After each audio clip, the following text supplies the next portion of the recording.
സ്വന്തം പാർട്ടിയിലെ മുതിർന്ന നേതാക്കന്മാരെ കറിവേപ്പില പോലെ കോൺഗ്രസ് എടുത്ത് പുറത്തു കളഞ്ഞു. മതവും ജാതിയും നോക്കി വോട്ട് പിടിക്കാൻ മുഖം പോലും തിരിച്ചറിയാത്ത എന്ന് കോൺഗ്രസിലെ നേതാക്കന്മാർ തന്നെ ആക്ഷേപിക്കുന്ന പലരെയും പിടിച്ച് തലപ്പത്തിരുത്തുമ്പോൾ കോൺഗ്രസിൽ നിന്ന് പുറത്തേക്ക് വന്ന നേതാക്കന്മാർക്കൊക്കെ ഇടതുപക്ഷം സ്വീകാര്യതയാണ് കൊടുക്കുന്നത്.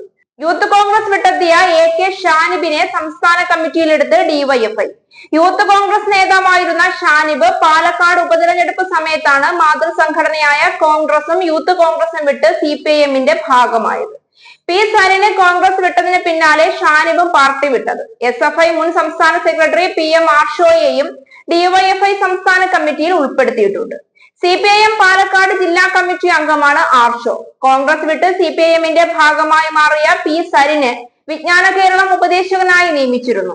80,000 രൂപ മാസശമ്പളത്തിലാണ് സരിന്റെ നിയമനം. പാർട്ടിയോടിടഞ്ഞ് CPIM-ലെത്തിയ സരിനെ പാലക്കാട് നിയമസഭാ ഉപതെരഞ്ഞെടുപ്പിൽ സ്ഥാനാർത്ഥിയാക്കിയിരുന്നു. പരാജയപ്പെട്ടെങ്കിലും പിന്നീട് പാർട്ടി വേദികളിൽ സജീവമായിരുന്നു സരി. ഇതിന് പിന്നാലെയാണ് സരിന് പുതിയ പദവി നൽകിയിരിക്കുന്നത്. ഇനി ചോദിക്കേണ്ടത് നമ്മുടെ പാവപ്പെട്ട PV അൻവറിനോടാണ്. PV അൻവറിനെ കണ്ടവർ പോലുമില്ല ഇപ്പോൾ. ഓടിയ വഴിയിൽ പുല്ല് പോലും മുളച്ചിട്ടില്ല എന്ന് കേട്ടിട്ടുണ്ട്. അൻവർ വലതുപക്ഷത്തേക്ക് പോയ പോക്കാണ്. അന്ന് മുതൽ കോൺഗ്രസിന്റെ പിന്നാമ്പുറത്ത് ഒരേ ഇരിപ്പ് തുടങ്ങിയെന്നല്ലാതെ കോൺഗ്രസ് പാർട്ടിക്കുള്ളിലേക്ക് ഈ നിമിഷം വരെയും കയറി ചെല്ലാനുള്ള സ്വാതന്ത്ര്യം പോലും അൻവറിന് തികച്ചു കിട്ടിയിട്ടില്ല. P സരിന് ഇടതുപക്ഷം മാന്യമായ ഒരു സ്ഥാനം കൊടുത്തപ്പോൾ അതിനെ വിമർശിച്ചുകൊണ്ട് ആദ്യം രംഗത്ത് വന്നത് PV അൻവർ ആയിരുന്നു. കിട്ടാത്ത മുന്തിരി പുളിക്കുമെന്ന് പറഞ്ഞതുപോലെ അൻവർ ആകെ നാണം കെട്ട് പിടിച്ചതുമില്ല, കക്ഷത്തിലിരുന്നതുമില്ല എന്ന മട്ടിൽ മുന്നോട്ട് പോകുമ്പോഴാണ് കോൺഗ്രസിൽ നിന്ന് പാർട്ടി മാറി വന്നവരെയൊക്കെ ഇടതുപക്ഷം മാന്യമായ സ്ഥാനങ്ങളിൽ ഇരുത്തി അലങ്കരിക്കുന്നത്. വലിയ വെല്ലുവിളിയോടെയാണ് PV അൻവർ ഇടതുപക്ഷം ഉപേക്ഷിച്ചത്. പിണറായി സർക്കാരിനോടുള്ള വിദ്വേഷം നിമിത്തം പലതിലേക്കും ചാഞ്ഞുകൊണ്ട് നിലമ്പൂരിൽ ഉപതെരഞ്ഞെടുപ്പ് നടത്തി കോൺഗ്രസിന്റെ സ്ഥാനാർത്ഥിയെ ഒറ്റയ്ക്ക് നിന്ന് ജയിപ്പിച്ചെടുത്ത് കോൺഗ്രസിലേക്ക് കയറിപ്പറ്റാമെന്നായിരുന്നു അൻവറിന്റെ വിചാരം.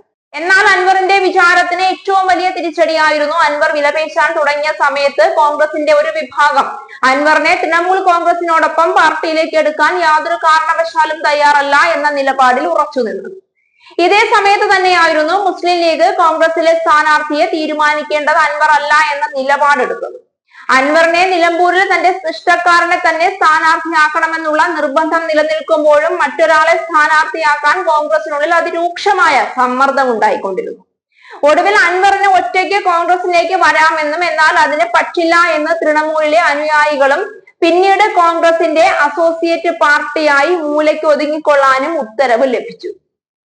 അന്ന് മുതൽ നാവരിഞ്ഞ് ശബ്ദമില്ലാതെ അൻവർ കോൺഗ്രസിന്റെ മൂലയ്ക്ക് ഇരിക്കുകയാണ്. KPCC അധ്യക്ഷനെ തിരഞ്ഞെടുക്കലും DCC അധ്യക്ഷന്മാരെ തിരഞ്ഞെടുക്കലും ഒക്കെ ദ്രുതഗതിയിൽ നടക്കുമ്പോൾ അൻവറും നിലമ്പൂരും വിസ്മൃതിയിലാണ്ടുപോകും. ഈ സാഹചര്യങ്ങളിലാണ് കോൺഗ്രസിൽ നിന്ന് വന്നവർക്കൊക്കെ ഇടതുപക്ഷം ഇത്രയും വലിയ സ്വീകാര്യത കൊടുക്കുന്നതെന്ന് ഓർക്കണം. അൻവർ ഇത് എങ്ങനെ സഹിക്കുമെന്നറിയില്ല.